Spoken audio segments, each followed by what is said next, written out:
This police department in Philadelphia could invade Cuba and win. We are now trained and equipped to fight wars. Break their heads is right. They try to break yours, you break theirs first. The police will be in there to drag them out by the backs of their necks. They're going to be taken by force if they resist. No question about that. Children or not. The water that was coming in the basement was so strong, it was taking the bricks out the wall.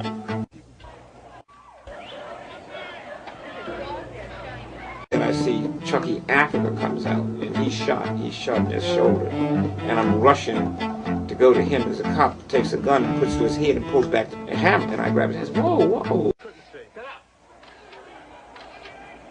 Every step of the way, including the final act today, the police used commendable restraint. The police probably would have been legally within their rights to have, subsequent to the shooting of Officer Ramp, stormed the house and killed all of the 12 people in that basement. Get that death penalty back and put them in the electric chair and I'll pull the switch. That's when I'm sure they'll not be around. The head of the police union gave his thoughts on those who beat Delbert Africa. What they should have done is shot that goddamn bum, and then there would have been no trouble today.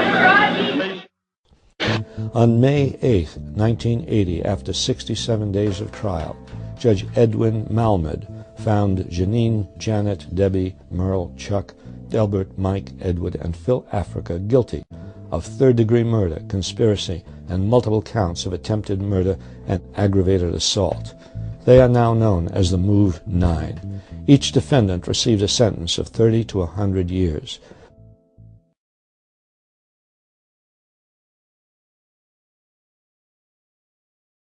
In Move, it's like you always got somebody there who understands your situation, you know, and it makes it a lot easier.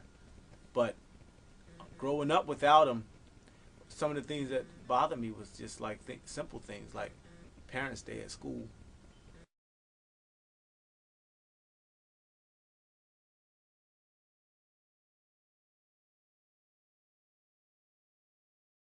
At this point right now, I'm so busy trying to get them released that I don't focus on it anymore. And I'm a father of kids of my own, so it's not really like it used to be when I depended on them and I needed them and didn't have them.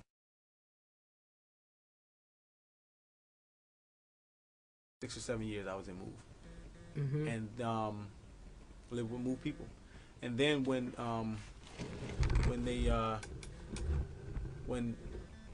my grandmother left the organization, she took me with her, and I lived with her up until 1992. In my time of being absent and Move, I was a very disturbed and bad child, you know, and I used to get into things with people. I used to fight a lot in school, and one day these few girls, about 3 or 4 girls, decided that they were going to jump my sister. And as far as I was concerned, my sister was all I had. She was all I had. She was my older sister. We were tight. We are tight still. We talk to each other every day. She got into this fight with these girls, and when that happened, you know, me feeling like that's all I had and somebody was trying to harm what I have and this is all I have, so I fought and we fought and we fought, and then she like the girls was beating her up, and when we got home, my grandmother, she didn't have an answer for what to do, and we were supposed to just continue to go to school and, you know, go to school in fear. So we didn't, and we never went to school again. That was 1992, maybe March 92, right before Ramona came home. Can you tell me a little about your parents? I know more about their situation than I do them. I mean, oftentimes when I go to visit them, oftentimes by the time we finish catching up and explaining things that's happened in our life, the visit is up. If we get 15 minutes a week on the phone, and then that's it. I mean, by the time they finish saying, by the time you finish running down a list of people who they want you to say things to or whatever, you don't get much time after that. And so I don't know much about them. All I know is they're in prison and they're innocent, and they're up for parole very soon, and we're going to fight for their release, so that hopefully I get to know them. But I don't really know a whole lot about them. I mean, I know that they came and moved when they were young, and they went to prison shortly after coming into move, just a few years, and then and they've been in prison ever since. And I know that they're revolutionaries. I know that they're strong. I know that they fight for what they believe in. I don't really know a lot though.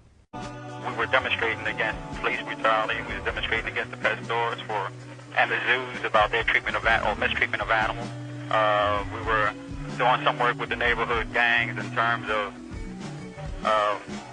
settling some of those disputes they had out there, and but most of our work was centered on the liberation of animals and the liberation of people. When you visit them, are you able to have contact visits? Oh yeah, we have contact visits. And then you bring your kids with them, so they get to meet their grandparents. I take my kids up there. Yeah, they talk to them a lot. They want to see them. My kids. If I tell them, listen, we're going to see your grandmother today, and they're running. They're cheerful. They want to see them. And I take them up there, and they have contact with them. They can hug and all of that. But it's not often though. I think Alex have seen my mother 4 or 5 times in his life. He's like 10. Kobe's maybe twice, and he's 7.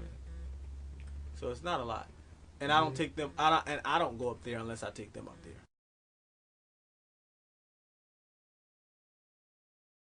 It must be tough trying to explain to them, why their grandparents are in prison. Actually, that's the easy part.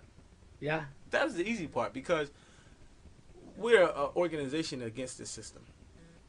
And one of the easiest ways to get them to understand what this system is about is explaining to them why their parents are in prison. You ever see the movie Apocalypto? I let my kids watch that movie because there was a lot of very graphic, grueling punishment. Very, very graphic. And these are the kind of things that I show my kids to let them know this stuff actually happens. This is not a myth. This is not something this is not fiction here. This is the things that the system is actually doing to people. If you see the police, they part of the system. You don't even have to worry about them being in disguise. They part of the darn system. So these are the people that put my parents in prison, so that you're separated from your grandparents. They did this stuff. The system is the ones that caused Christopher Columbus to come over here and do what he did. The system is the ones who got Tony Blair over there acting crazy. The system is the ones who got George Bush in office. They put him there. He's there, and he's doing all kind of crazy stuff to those people in Iraq. If you're trying to rule over somebody else, it's wrong. And I don't care if it's the Iraqi system or the American system. I don't agree with George Bush no more than I agree with Saddam Hussein.